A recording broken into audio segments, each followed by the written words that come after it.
hati-hati dengan orang yang selalu manis mulutnya. Saya nggak bilang saudara semua orang seperti itu, tidak. Cuma hati-hati, karena kebanyakan orang kalau manis mulutnya ada maunya, kalau manis mulutnya ada jebakannya. Iblis itu manis selalu di depan.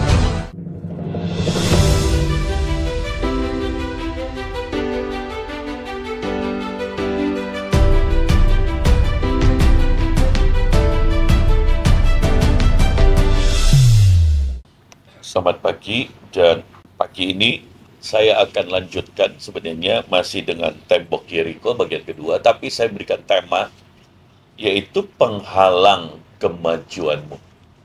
Saudara, Yosua berangkat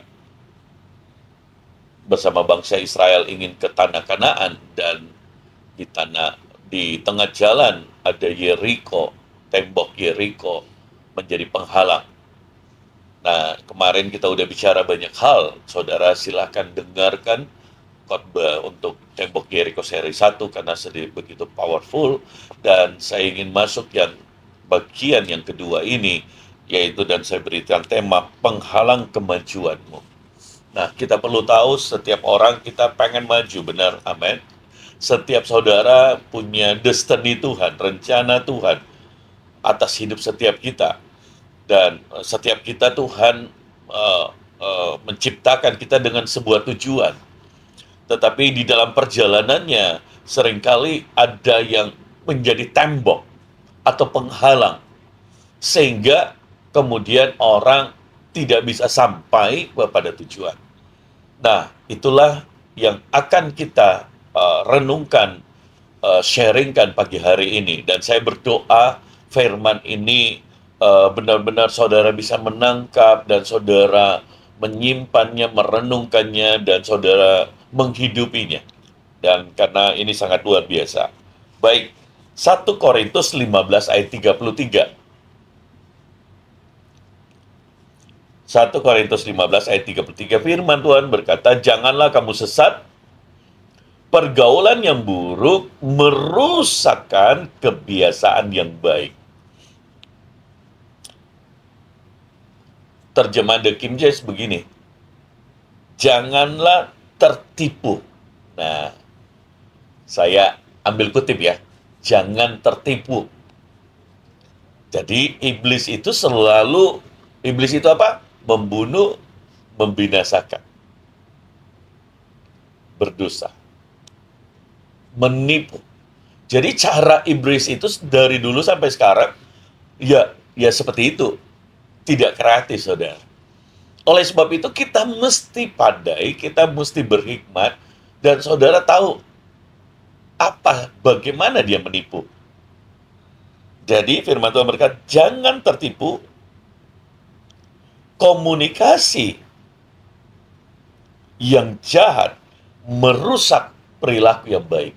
Ini terjemahan The King James. Jadi dimulai dari mana? Komunikasi. Jadi kalau teman bergaulmu, komunikasimu itu jahat, saudara sudah tahu, ini tipuan iblis. Jadi kalau teman di sekeliling saudara itu adalah komunikasinya negatif melulu, jahat, saudara tahu ini sudah tipuan iblis. Saudara jangan bergaul. Saudara bisa mengerti, di dalam keluarga, seumpama, di dalam pertemanan, di dalam persahabatan, atau bahkan di dalam pelayanan. Kalau ada komunikasi yang jahat, hindari. Kalau komunikasi, karena itu sudah masuk dalam tipuan. Jangan benci orangnya, tapi hindari pergaulannya. Amin. Hindari komunikasi yang jahat itu, saudara. Karena itu tipuan, saudara. Karena mereka itu akan menjadi tembok bagimu. Amin. Nah, jadi dia akan merusak orang yang tadinya perilakunya baik, kemudian dirusak oleh karena komunikasinya yang jahat, komunitasnya yang jahat. Dari mana bahasa diskusi yang didiskusikan, perkataan yang keluar. Nah, sebagai anak-anak Tuhan, saya berdoa tidak ada komunikasi seperti itu. Jangan Anda bertahan kalau situasi keadaan saudara tidak bisa rubah. Amin. Amin. Karena itu akan merusak merusak yang baik.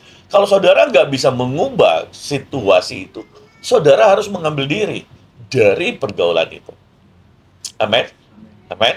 Dan saya berdoa saudara tetap tahan lihat live streaming ini, dan di akhir saya akan mendoakan, nanti bisa dituliskan apa yang mau didoakan. Dan baik, saya akan masuk di sebuah pembacaan. Oke, sebelumnya itu, jadi yang kita akan diskusikan sekarang adalah faktor-faktor yang akan menghalangi kemajuan seseorang. Yang pertama, kadang-kadang dinding yang menghalangi kemajuan saudara itu bisa saja adalah seseorang yang memiliki hubungan dengan saudara. Ya, seseorang yang dekat dengan saudara, punya hubungan dengan saudara. Banyak orang ini tidak mengetahuinya, saudara. Tapi terkadang bahkan orang yang saudara cintai bisa menjadi penghalang kemajuanmu. Makanya buat anak muda penting sekali berdoa lebih dulu, sungguh-sungguh, sebelum memilih pasangan hidup. Karena saudara akan menikah seumur hidup.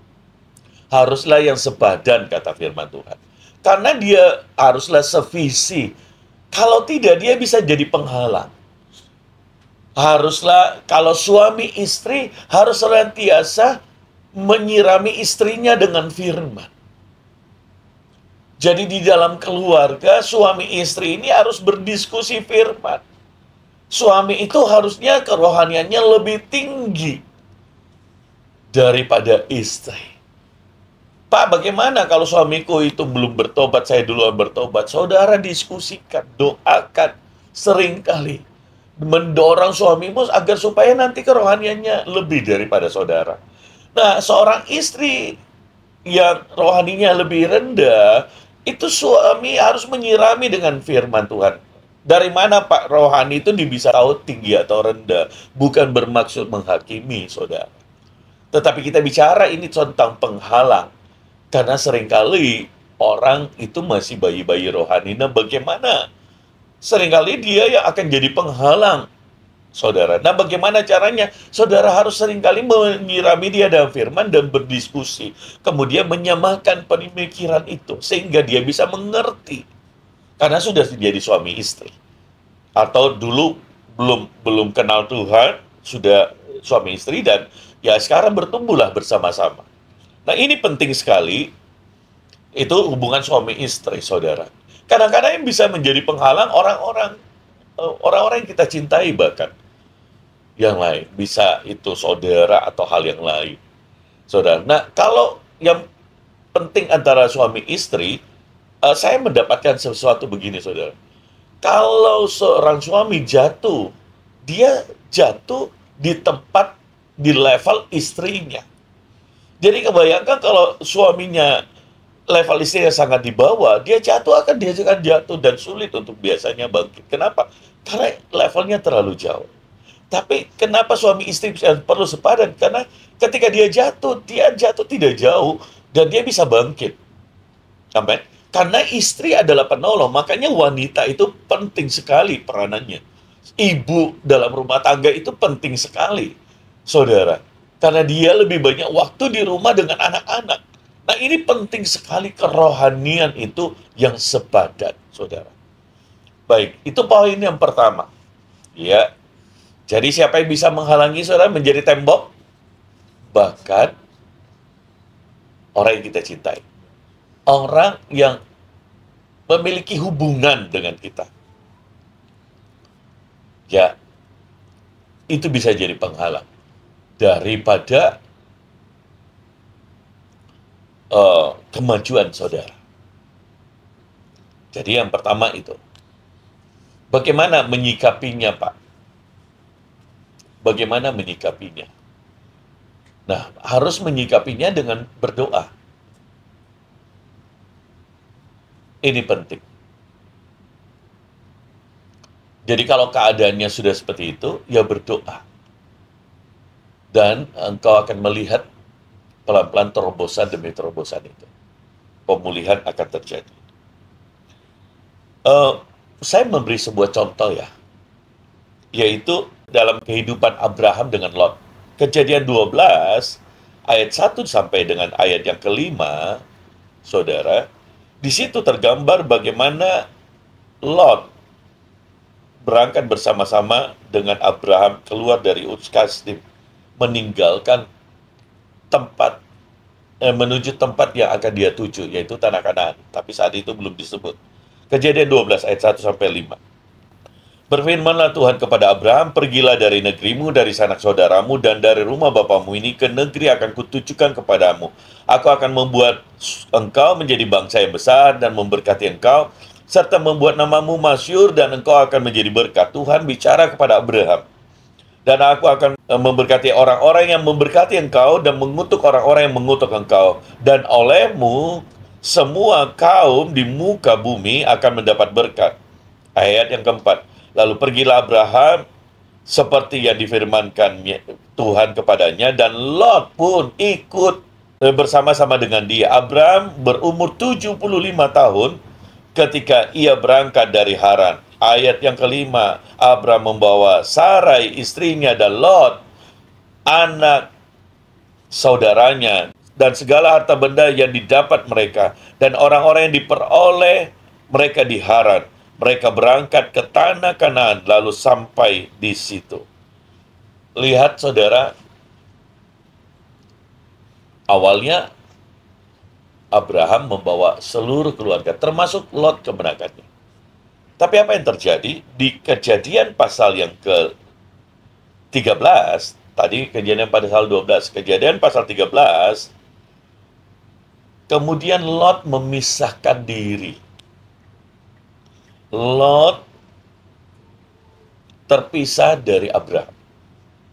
Kenapa Tuhan memisahkan diri? Karena Lot bisa menjadi penghalang. Tiba-tiba di tengah jalan, Lot itu punya visi yang lain. Bisa jadi penghalang. Dia punya rencana yang lain. Jadi hati-hati saudara. Izinkan Tuhan memisahkan saudara dari orang-orang yang akan menghalangi visi Tuhan. Amin. Amin. Dan bagaimana cara Tuhan? Lihat Kejadian pasal yang ke-13, ayat yang ke-14 sampai 17.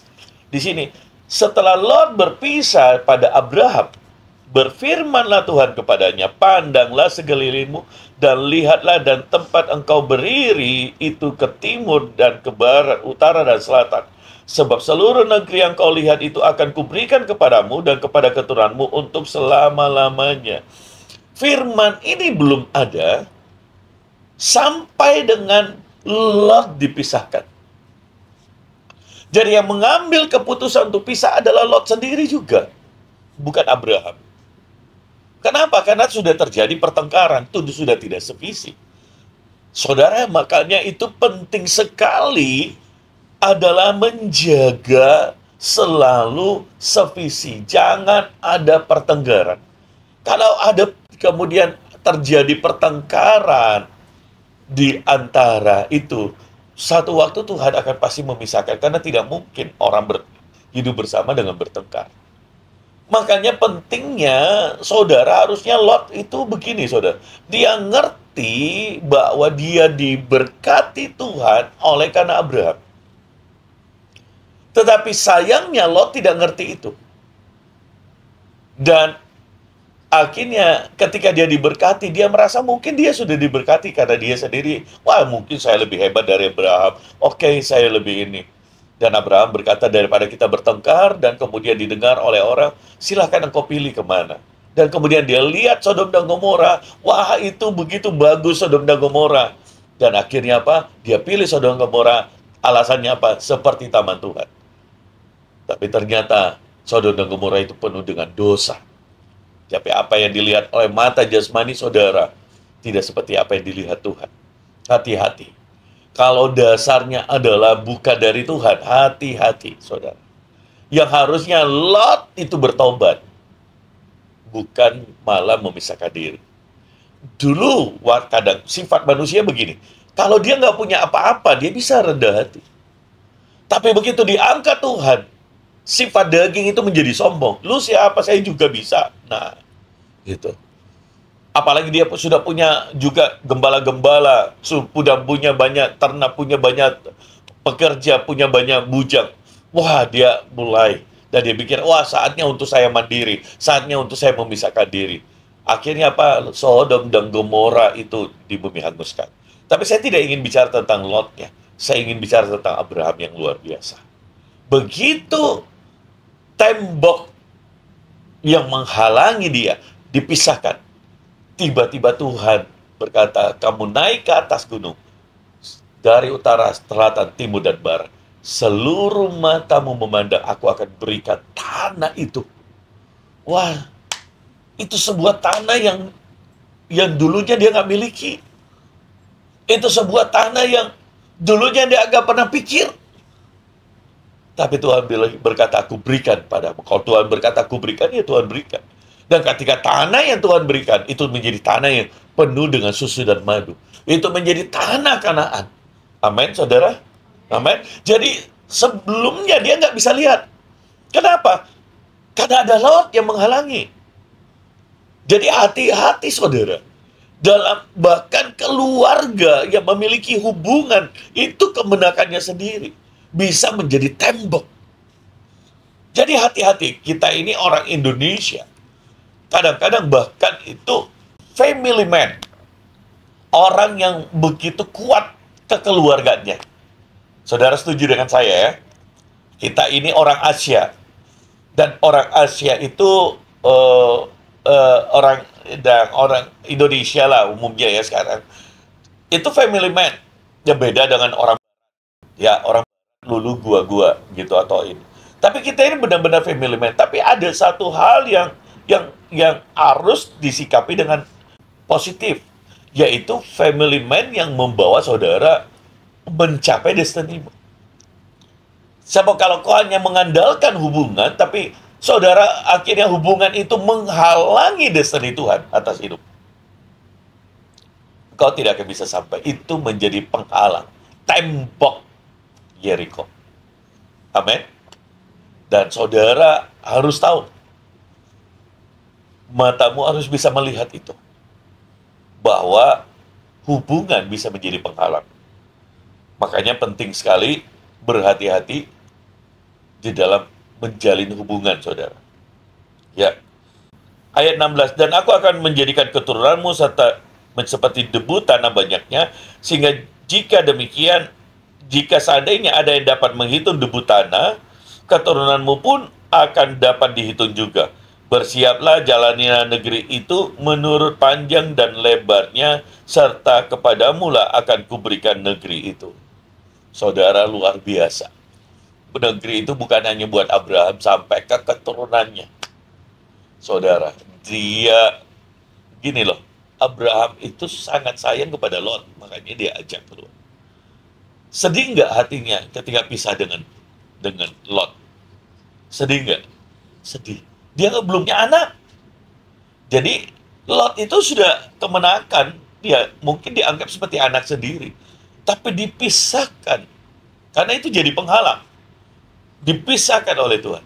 Dan begitu dipisahkan, satu diberikan sejauh mata memandang, aku akan berikan utara, selatan, timur, dan barat, seluruh tanah negeri itu. Yang kedua, janji Tuhan yang kedua adalah keturunanmu. Yang hilang di hidupnya siapa? Lot. Kemenakannya sedih. Tuhan berkata, keturunanmu seperti pasir di bumi. Demikian banyaknya. Saudara bisa hitung. Loh, dia udah tua nih. Berangkat saja umur 75 tahun. Kita nggak tahu waktu saat itu umurnya berapa tahun. Mungkin 10 tahun kemudian 85. sudah tua. Saudara. Tapi Tuhan berkata, keturunanmu. Nah, janji Tuhan seperti pasir di bumi. Tidak terhitung. Hal yang ketiga yang janji yang didapatkan apa lagi? Keturunanmu juga akan diberkati. Wah, seperti engkau. Nah ini saudara. Ketika saudara berjalan dengan Tuhan, Tuhan akan menuntun dan menyingkapkan. Makanya penting sekali untuk selalu bergantung dan renungkan firman Tuhan untuk menemukan setiap jawaban. Supaya Tuhan bicara. Lihat saudara, ya. Penghalang disingkirkan Tuhan. Lot dipisahkan. Dan berfirmanlah Tuhan. Langsung diberi 3 firman. Luar biasa nggak saudara? Jadi begini saudara. Kalau ada hal orang yang menghalangi berkat Tuhan atasmu, jangan marah, jangan kecewa. Biarkan saja diambil.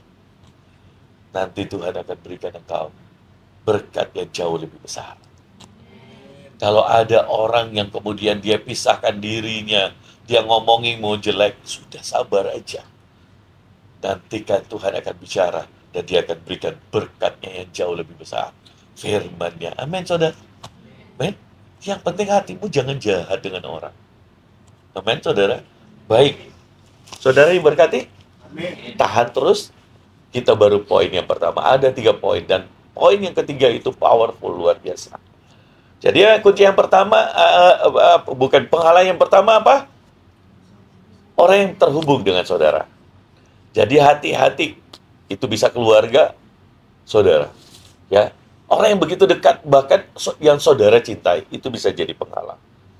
Baik, yang kedua, yang menjadi penghalang, ini, itu hati-hati dalam memilih ayah rohani, bapak rohani, atau mentor, atau pembimbing rohani. Kenapa? Karena ada kewenangan secara spiritual yang diserahkan kepada seseorang, tetapi itu juga dapat menghalangi kemajuan saudara. Kenapa? Karena Yohanes 15 ayat 20 mengatakan seperti ini, bahwa pelayan tidak dapat lebih besar daripada tuannya. Jadi maksudnya begini, siapapun yang saudara pilih untuk menjadi mentor saudara, bapak rohani saudara, itu akan menentukan sejauh mana saudara akan melangkah. Makanya doalah, pilihlah seseorang yang terus bertumbuh sehingga tidak ada batas untuk kemajuanmu juga. Amin. Amin. Jadi saudara harus memilih bapak rohani atau mentor. Berbeda ya, bapak rohani dan mentor. Dan saudara harus memilih adalah orang yang terus memiliki kemajuan rohani, spiritual. Saudara, jangan dia stagnan, tapi kau terus maju, kau akan mentok di hal ini. Jadi saudara harus pilih orang yang sungguh-sungguh. Kalau saudara sungguh-sungguh, saudara harus pilih orang yang sungguh-sungguh. Sehingga saudara, dia maju, saudara juga maju. Saudara, amin. Kalau dia stagnan, saudara maju terus, nggak mungkin melewati dia. Kau akan stuck. Ini maksudnya. Baik, baca Yohanes 15 ayat 20. Yohanes 15 ayat 20. Ingatlah apa yang telah kukatakan kepadamu. Seorang hamba tidaklah lebih tinggi daripada tuannya. Jikalau mereka telah menganiaya aku, mereka juga akan menganiaya kamu. Jikalau mereka telah menuruti firman-Ku, mereka juga akan menuruti perkataanmu. Jadi seorang hamba tidak bisa lebih tinggi daripada tuannya. Dan cuman yang lain itu berbicara tentang seorang pelayan dan tuan, gitu. Ya, dan makanya saudara harus berhati-hati, perlu sungguh-sungguh berdoa sebelum memilih seorang mentor. Karena di sana ada hukum, ada perlu submission di situ. Ada perlu untuk saudara, ada hukum-hukum spiritual di sana. Karena ada kewenangan yang Tuhan berikan kepada seorang ayah rohani, seorang mentor. Itu. Nah, kalau saudara tidak berhati-hati sembarang memilih, saudara tidak melihat benar-benar buahnya, itu akan bisa menghalangi saudara untuk saudara bertumbuh. Saudara bisa mengerti ini? Amin.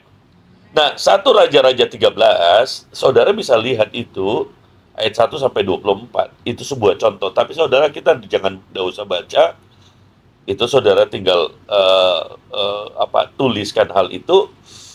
Karena nanti saudara akan lihat di sana bagaimana kisah itu. Yang menggambarkan bahwa ya harus berhati-hati. Karena itu ada otoritas di situ. Ya, saya tidak akan bahas karena itu akan sangat panjang, kita tidak akan baca. Saudara baca 1 Raja-Raja 13, ya. Ayat 1 sampai 24 terakhir. Baik, saya akan masuk, itu poin yang kedua ya, saudara. Jadi penghalang yang pertama adalah, tembok yang pertama adalah orang yang terhubung dengan kita. Orang yang dekat dengan kita. Orang yang bisa saja itu orang yang keluarga. Orang yang punya hubungan yang dekat dengan kita. Ya, hubungan yang dekat.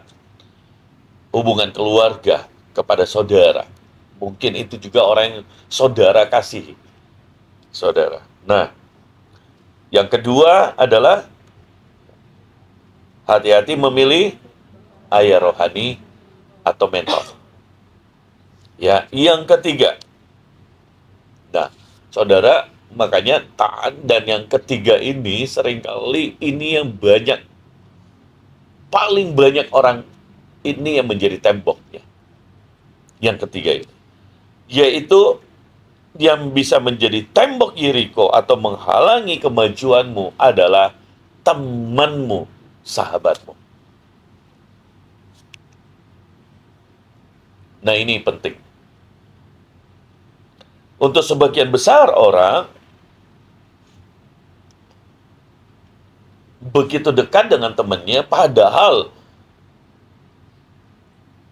temannya lah yang bisa membawa dia sejauh mana dia berjalan. Jadi kalau temannya itu tidak sungguh-sungguh, dia akan hanya berjalan sejauh itu. Tidak rohani ya, dia tidak akan berjalan jauh. Jadi, makanya Tuhan berkata, hati-hati di dalam bergaul, memiliki teman. Saudara. Makanya inilah alasan kenapa Salomo memperingatkan anak-anaknya di Amsal 1 ayat 10 sampai 15 mengenai teman-teman. Saudara. Amsal 1 ayat 10 sampai 15. Saudara lihat ya. Hai anakku, jikalau orang berdosa hendak membujuk engkau, janganlah engkau menurut. Jikalau mereka berkata, marilah ikutlah kami, biarlah kita menghadang darah, biarlah kita mengintai orang yang tidak bersalah dengan tidak semena-mena, biarlah kita menelan mereka hidup-hidup seperti dunia orang mati, bulat-bulat. Seperti mereka yang turun, kita akan mendapat berbagai benda yang berharga. Kita akan memenuhi rumah kita dengan barang rampasan. Buanglah undi di tengah-tengah kami, satu pundi-pundi bagi kita sekalian. Ayat 15, hai anakku, janganlah engkau hidup menurut tingkah laku mereka. Tahanlah kakimu daripada jalan mereka. Jadi jangan ikuti Kalian teman umpama sekolah teologi ya. Ada orang yang nggak rohani ya biarin. Nggak sungguh-sungguh berdoa jangan. Oh dia saja nggak berdoa, saya juga dah. Oh dia tidak pergi gereja, saya juga. Dia tidak melayani, saya juga. Saudara, tidak begitu caranya bergaul. Caranya bergaul adalah apa? Saudara harus mempengaruhi.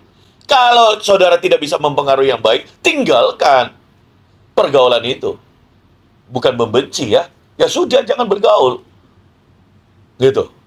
Wah, kok dia dulu sering ini? Ya soalnya dia sudah tidak mau sungguh-sungguh. Ya saya tinggalkan. Harus punya sikap itu maksudnya. Gitu. Nah, saudara hati-hati memilih teman. Sekarang teman banyak jarak jauh lewat Facebook, Instagram, TikTok, sosial media yang lain, Twitter dan yang lain, saudara. Kalau orang China, WeChat dan yang lain, saudara. Hati-hati. Mungkin engkau tidak ketemu orangnya, tapi banyak ngobrol, itu jadi teman. Nah, kalau saudara memilih, maka itu bisa menjadi tembok. Menghalangi engkau sampai pada tujuan. Tiba-tiba destinimu adalah untuk melayani Tuhan, jadi hamba Tuhan. Tiba-tiba di tengah jalan, saya tidak mau, saya mau jadi ini. Kenapa tiba-tiba? Karena pergaulannya. Saudara, yang salah, yang mengubah dia. Nah, jadi pergaulan yang buruk, pergaulan yang tidak sevisi, yang menghalangi, yang tidak rohani, tinggalkan. Amin. Karena yang paling penting apa? Visi Tuhan atas hidupmu. Destiny Tuhan atas hidup saudara. Gitu. Itu yang paling penting. Jangan dilihat, jangan diikuti yang buruk. Itu nasihat Amsal kepada anaknya. Gitu.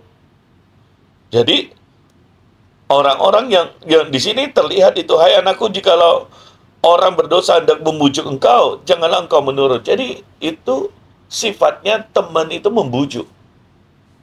Nah, kalau saudara lihat dia bujuknya, itu saudara tinggalkan. Orang berdosa. Jadi lihat, oh hidupnya ini selalu tidak rohani, hidupnya kata-katanya ini, hidupnya selalu begini, tinggalkan. Awal-awal Bapak, waktu bertobat, sekarang di bisnis kayu banyak orang, teman, saudara. Dan saya harus tinggalkan semua. Saya memilih untuk yang itu. Dulu saya juga suka nonton film berseri-seri, saudara. Saya tinggalkan. Bukan nonton film tidak bisa. Tetapi saudara harus tahu ukur waktunya, mana yang penting. Gitu. Jangan nonton filmnya lebih banyak daripada baca firmannya. Ya hanya sekedar saja ya boleh. Gitu. Tapi jangan tergantung mesti tiap hari, mesti tiap ini. Tidak bisa, saudara. Bacalah firman Tuhan. Itu. Saya tidak anti orang pergi ke bioskop. Saya mungkin, ya nggak tentu ya, mungkin 2 bulan, 3 bulan, 4 bulan sekali. Kalau ada benar-benar film bagus, saya pergi nonton. Gitu. Gak apa-apa. Tapi bukan orang yang terus-terus cari nonton terus. Nah itu nggak bisa. Sama seperti nonton di YouTube, nonton di Netflix atau apa. Itu tidak boleh, saudara. Saudara harus penuhi isinya dengan firman. Amin. Amin, saudara. Karena itu akan mempengaruhi. Teman itu akan mempengaruhi saudara. Nah, hati-hati memilih teman. Saya punya sebuah contoh, yaitu kisah daripada anak daripada Daud. Yaitu 2 Samuel pasal 13 ayat 1 sampai 14. Itu tentang anak daripada Daud, Amnon. 2 Samuel 13. Amnon dan Tamar perikopnya. Ini 2 orang bersaudara, anak daripada Daud, berlainan ibu. Sesudah itu, ini anak raja loh, saudara. Sesudah itu terjadilah yang berikut. Absalom bin Daud mempunyai seorang adik perempuan yang cantik namanya Tamar. Amnon bin Daud. Amnon bin Daud jatuh cinta kepadanya. Saudara lihat. Jatuh cinta kepada saudara sendiri ya, Brena.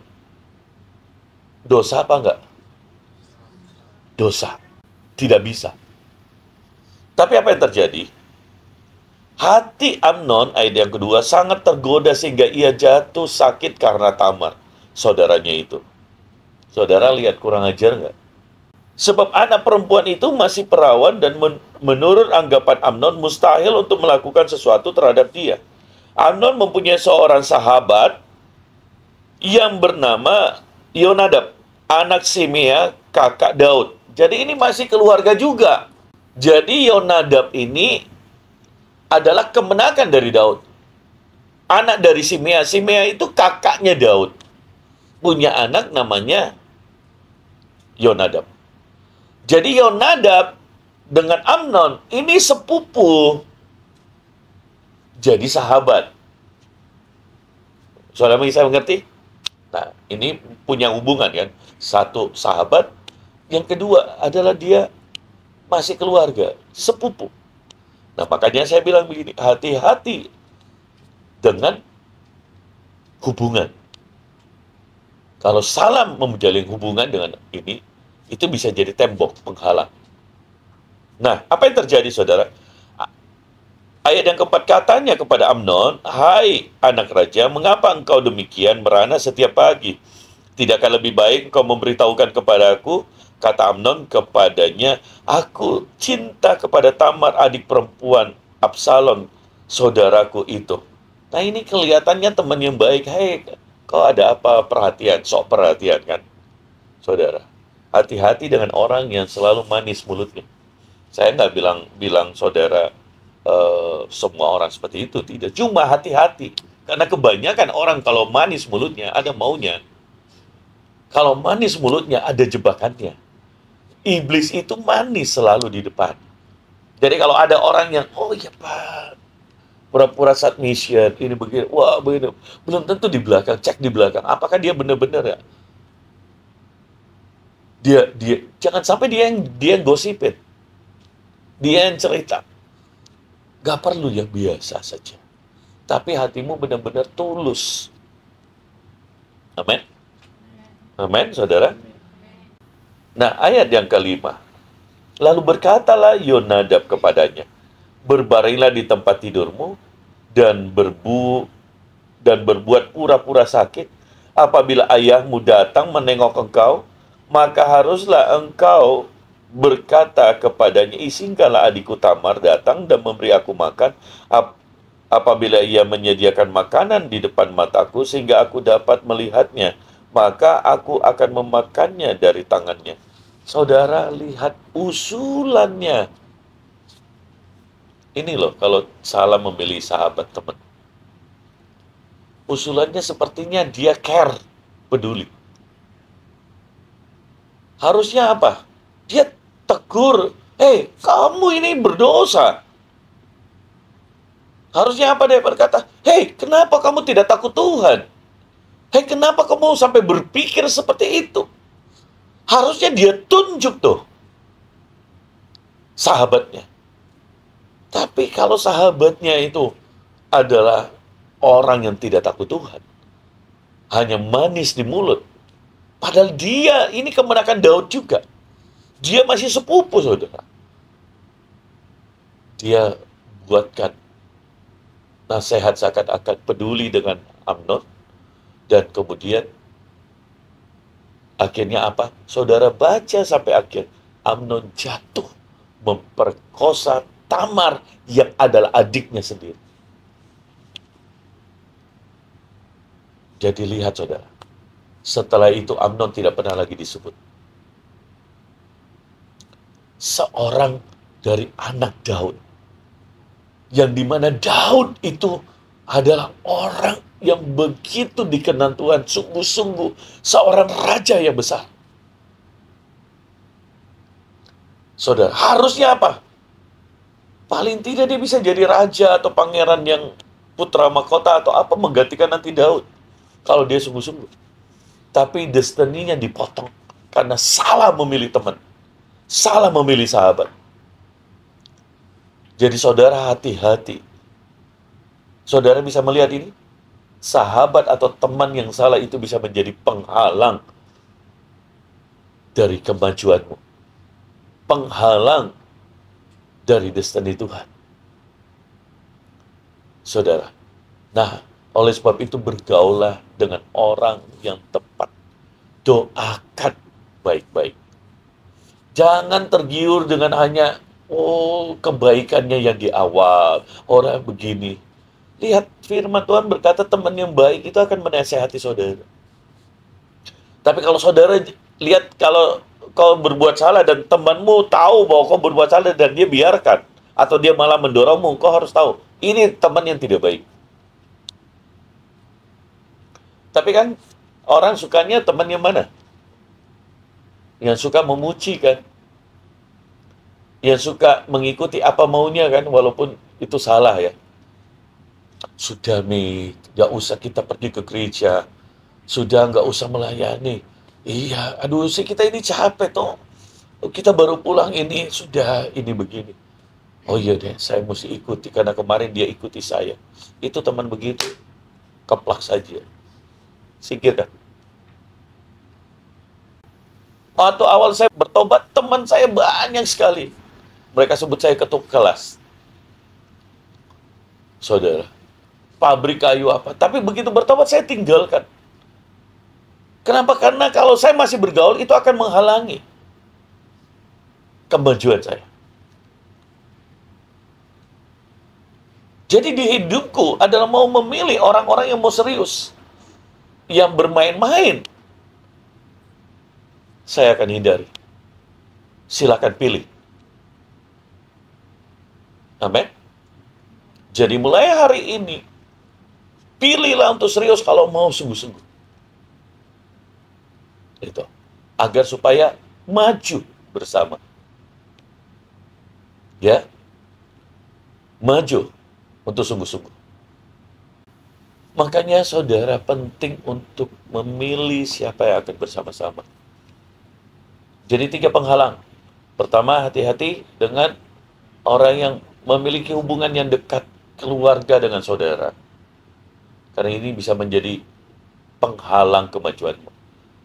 Jadi faktor-faktor yang menghalangi yang kedua adalah apa? Hati-hati memilih mentor atau bapak rohani, ayah rohani.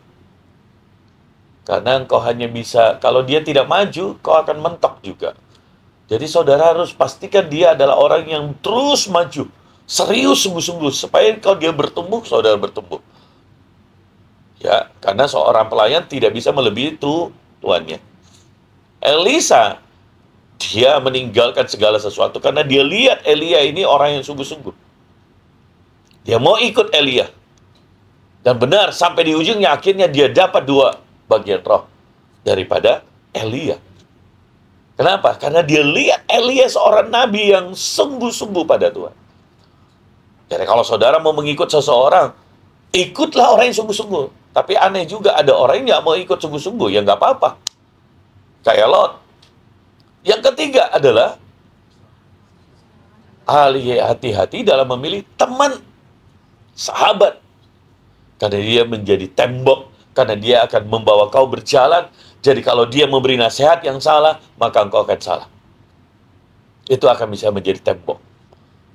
Karena seringkali pikirannya akan termix atau mempengaruhi pikiranmu, saudara.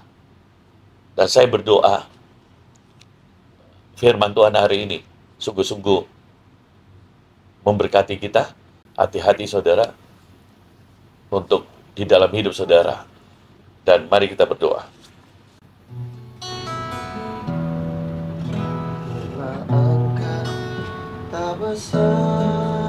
Takut. Saudara bisa menulis apa yang saudara mau didoakan. Ada pergumulan saudara, kita akan berdoa bersama. Pimpin langkahku dengan kasih karuniamu. Pimpin langkahku setiap waktu, berjalan dalam Roh-Mu. Nyatakan Tuhan, Nyatakan Tuhan kemuliaan-Mu, dan berjalanlah denganmu. Bila Engkau tak besertaku, ku tak mau berjalan, ku tak mau berjalan. Ku perlu Tuhan, ku perlu Tuhan. Pimpin langkahku dengan kasih karunia-Mu. Pimpin langkahku setiap hari, pimpin langkahku setiap waktu, berjalan dalam Roh-Mu. Nyatakan Tuhan, nyatakan Tuhan kemuliaan-Mu, dan berjalanlah denganmu. Sekali lagi, bila Engkau tak besertaku, yes Lord, ku tak mau berjalan. Ku perlu Tuhan. Pimpin langkahku Dengan kasih karunia-Mu, Pimpin langkahku ku setiap waktu, berjalan jalan dalam Roh-Mu. Nyatakan Tuhan, nyatakan Tuhan kemuliaan-Mu, dan berjalanlah